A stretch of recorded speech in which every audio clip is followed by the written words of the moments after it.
Alhamdulillah wassalatu wassalamu ala Rasulillah Sayyidina wa maulana Muhammad ibn Abdillah wa ala alihi wa sahbihi wa man tabi'ahu wa mawalah. Ashhadu an la ilaha illallah wahdahu la syarika lah wa ashhadu anna sayyidana Muhammadan abduhu wa rasuluhu la nabiyya ba'dah.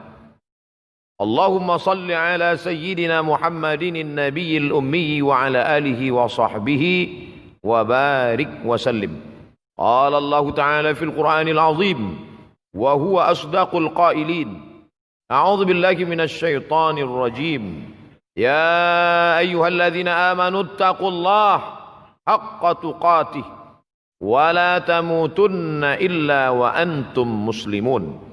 وقال تعالى في آية أخرى يا أيها الذين آمنوا اتقوا الله وقولوا قولا سديدا يصلح لكم أعمالكم ويغفر لكم ذنوبكم ومن يطع الله ورسوله فقد فاز فوزا عظيما عباد الله أوصيكم ونفسي بتقوى الله وطاعته فقد فاز المتقون.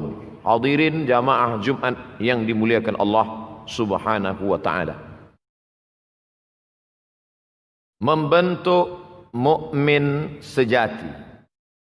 Pertama yang perlu kita tanamkan pada diri seorang mukmin bahwa tubuh badannya ini bukan hanya terdiri dari tulang, kulit, jantung, otak, darah, bulu, kaki dan tangan.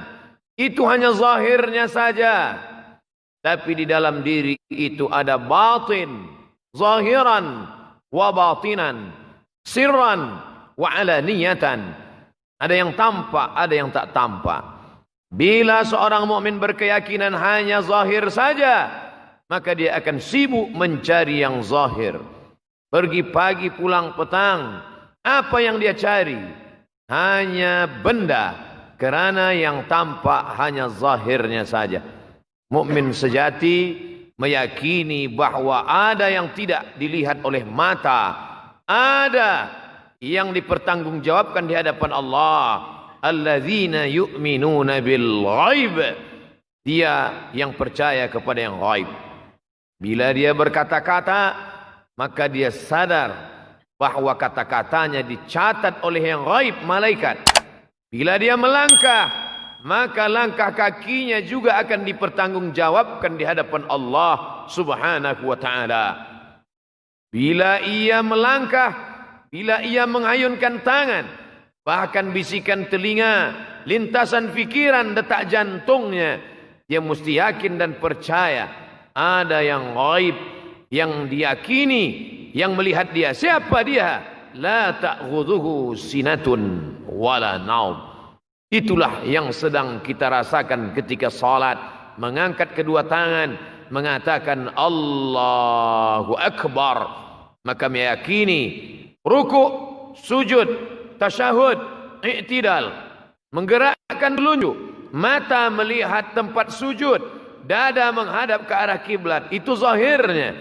Aqimis salata li dzikri, tegakkan salat berhubungan dengan aku, mengaitkan jantung, detak nafas dengan aku, mengingat Allah Subhanahu wa ta'ala. Alladzina yadhkuruna Allah, orang-orang yang mengingat Allah qiyaman, ketika tegak, wa qu'udan, semasa duduk, wa ala junubihim, maupun saat mereka berbaring, sampai puncaknya ketika menghembuskan nafas terakhir pun dia tetap berkeyakinan bahwa la ilaha illallah Muhammadur Rasulullah. Itulah mukmin sejati.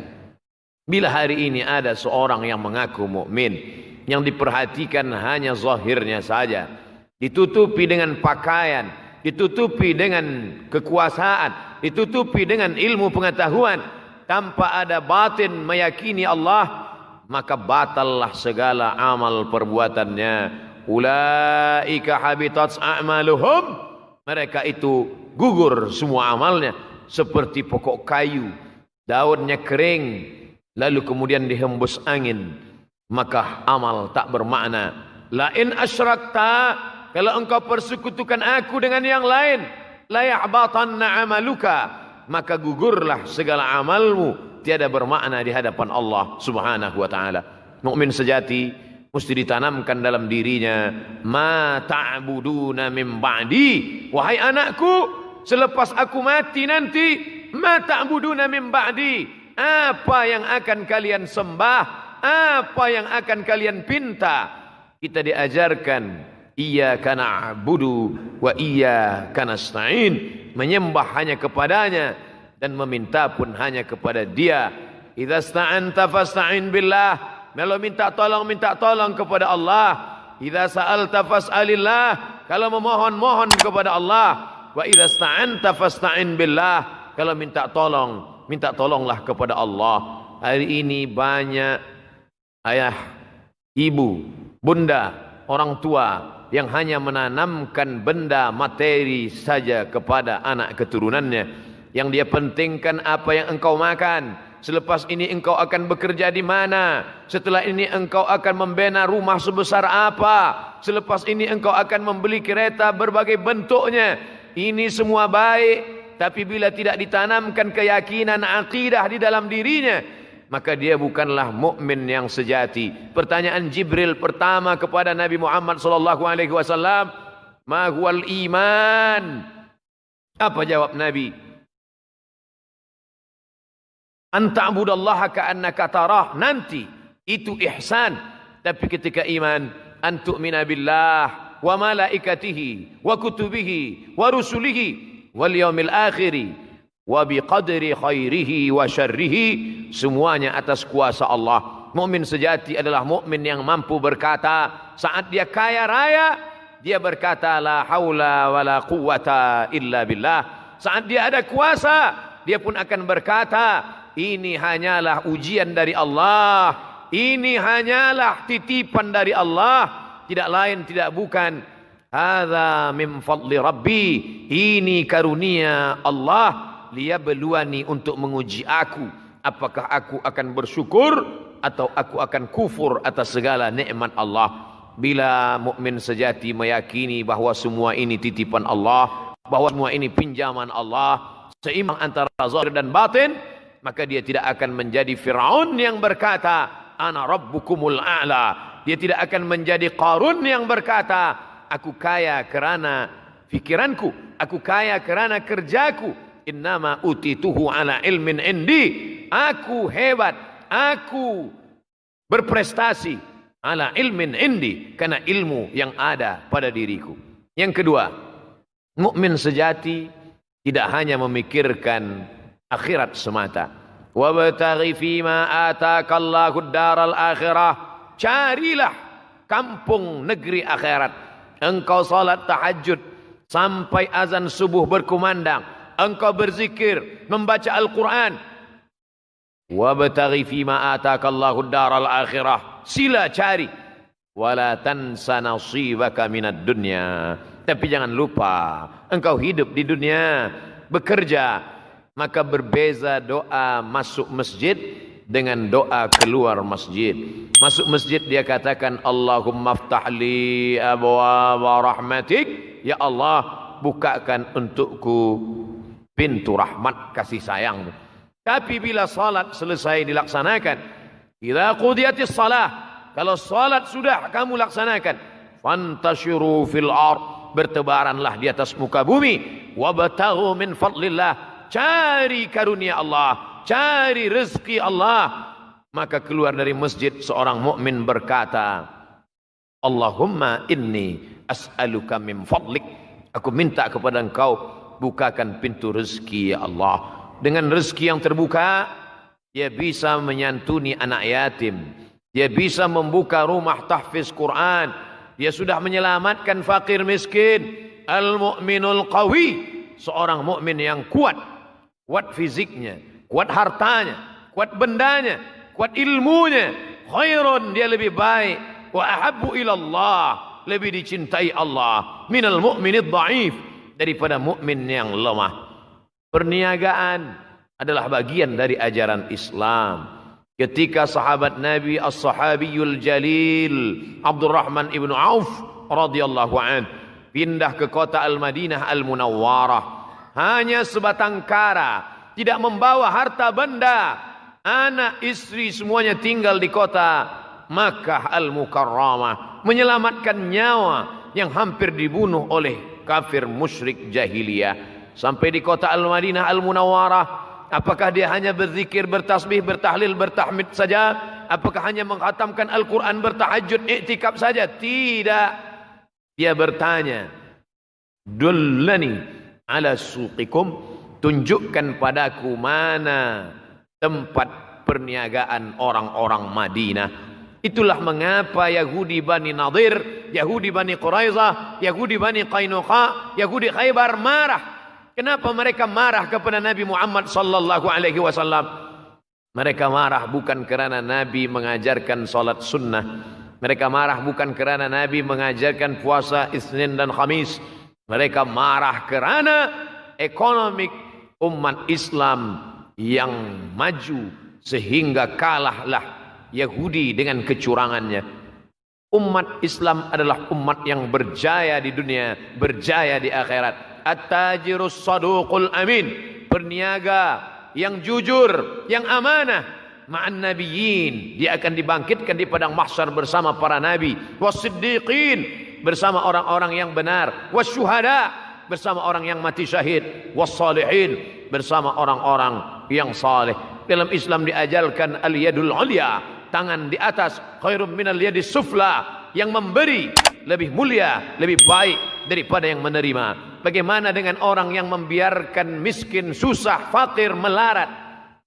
Kada al-faqru ayyakuna kufran, hampir saja kefakiran membuat orang menjadi kafir. Antara fakir dan kafir begitu tipisnya. Oleh sebab itu mukmin sejati bukan hanya yang memperhatikan zikirnya, tasbihnya, tahmidnya, takbirnya, tahlilnya, tapi dia juga memikirkan bagaimana umatnya. Siapa yang boleh membina masjid? Orang kaya. Man bana masjidan, sesiapa sahaja yang membina masjid, banallah mithlahu baitan fil jannah, maka Allah sudah membinakan untuknya satu tempat di dalam surga. Siapa yang boleh memberikan makan anak yatim, fakir, miskin, orang yang kaya, maka Nabi bersabda, ana wa kafilul yatim, aku dan orang yang membagikan hartanya kepada anak yatim, kahataini fil jannah, seperti ini di dalam surga. Nabi menunjukkan dua jari, as-sabbabah, telunjuk, wal wusta, jari tengah, wa farraja bainahuma, dia renggangkan antara kedua jari itu, menunjukkan begitu dekatnya dengan Sayyidina wa Maulana Muhammad sallallahu alaihi wasallam. Mengapa dalam Islam tidak hanya ada fikih nikah, tidak hanya ada fikih ibadah, tapi ada fikih muamalah. Ayat yang paling panjang dalam Quran bukan ayat tentang surga. Ayat paling panjang dalam Quran bukan ayat tentang neraka. Ayat yang paling panjang surah Al-Baqarah 282. Ya ayyuhalladzina amanu, wahai orang beriman, idza tadayantum bidainin ila ajalim musamma faktubuh. Kalau kamu ada perjanjian hutang piutang hingga masa tertentu, faktubuh, tulislah. Ayat paling panjang tentang uang, tentang perjanjian hutang piutang. Tidak ada dalam Al-Quran ayat yang bercerita solat zuhur 4 rakaat tidak berbunyi, solat maghrib 3 rakaat, 2 rakaat jahar, 1 rakaat sir. Dari mana itu ibadah? Sallu kama ra'aitumuni usalli. Cukup hadis Nabi Muhammad sallallahu alaihi wasallam. Tapi manakala bercerita tentang harta, tentang benda, tentang uang, walakum nisfu ma taraka azwajukum illam yakul lahunna walad. Lelaki suami mendapat harta 50%, setengah daripada harta peninggalan warisan istrinya bila tidak ada anak. Fa in kana lakum waladun, fa in kana lahunna waladun, kalau istri melahirkan anak, falakumur rubu'u, maka suami lelaki mendapatkan 1/4. Lidzakari mithlu haudzil unsayain, anak lelaki mendapatkan 2 kali bahagian anak perempuan. Begitulah Islam mengatur masalah harta. Siapa yang paling mulia di sisi Allah? Orang yang beramal harta dengan ikhlas, tulus kerana Allah. Lan tanalul birra, kamu tidak akan mendapatkan kebaikan hatta tunfiqu mimma tuhibbun, sampai engkau berikan, infakkan, wakafkan, sedekahkan yang paling engkau cinta. Maka berbondong-bondong berjamaah sahabat datang menghadap Nabi Muhammad sallallahu alaihi wasallam. Datang Abu Talhah, "Ya Rasulullah, aku memiliki bayraha, ini hartaku, ambil untuk jihad fisabilillah." Datang Abu Dihdah, 600 batang pohon kurma, ambil untuk jihad fisabilillah. Datang Abdullah bin Umar bin Khattab, aku hanya memiliki seorang hamba sahaya, maka ambil untuk fisabilillah. Datang Umar bin Khattab, aku memiliki tanah, ambil untuk jihad fisabilillah. Sampai hari ini perigi yang diwakafkan oleh Sayyidina Utsman bin Affan masih mengalir, masih ada, menjadi wakaf yang tidak putus hingga akhir zaman. Yang ketiga, mukmin sejati mesti meyakini bahawa hidup ini hanya persinggahan semata. Kun fid dunya ka'annaka gharib, yakinlah bahwa engkau di dunia ini hanya seperti orang merantau, singgah sejenak di Kelantan, singgah sejenak di Kedah, singgah sejenak di negeri yang kemudian engkau akan kembali ke negeri asalmu. Maka engkau selalu rindu kepada kampung halaman yang asal. Selepas itu pun engkau akan tersenyum. Engkau diundang, dipanggil oleh Allah, ya ayyatuhan nafsul mutmainnah, wahai jiwa yang tenang. Kerana di perantauan itu dia tidak tenang. Wahai jiwa yang tenang, irji'i, kembalilah. Ini bukan tempatmu, ini bukan negerimu, ini bukan kampung halamanmu. Irji'i ila rabbiki radiyatan mardiyah, kembalilah ke kampung asalmu. Saat engkau kembali, hatimu dalam keadaan tenang, kerana Allah ridha kepadamu dan kau pun ridha menerima panggilan Allah. Fadkhuli fi ibadi, masuklah dalam golongan hamba-hambaku. Wadkhuli jannati, masuklah ke dalam surgaku. Barakallahu li wa lakum fil Qur'anil azim, wa nafa'ani wa iyyakum bima fihi minal ayati wadh-dhikril hakim, wa taqabbala minni wa minkum tilawatahu innahu huwal ghafurur rahim.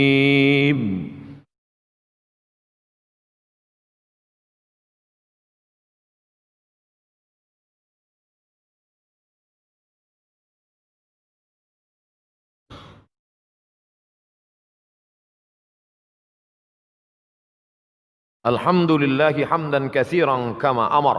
أشهد أن لا إله إلا الله وحده لا شريك له إقرارا بربوبيته وإرغاما لمن جحد به وكفر. وأشهد أن سيدنا محمدا عبده ورسوله سيد الجن والبشر. اللهم فصل وسلم على سيدنا محمد وعلى آله المصابيح الغرر. أما بعد، فيا أيها الناس اتقوا الله فيما أمر وانتهوا عما نهى عنه وحذر. واعلموا أن الله أمركم بأمر بدأ فيه بنفسه وثنى بملائكته وقدسه، فقال تعالى: ولم يزل قائلا عليما إن الله وملائكته يصلون على النبي يا أيها الذين آمنوا صلوا عليه وسلموا تسليما. اللهم صل وسلم على سيدنا محمد وعلى آل سيدنا محمد كما صليت على سيدنا إبراهيم وعلى آل سيدنا إبراهيم، وبارك على سيدنا محمد وعلى آل سيدنا محمد كما صليت كما باركت على سيدنا إبراهيم وعلى آل سيدنا إبراهيم في العالمين إنك حميد مجيد.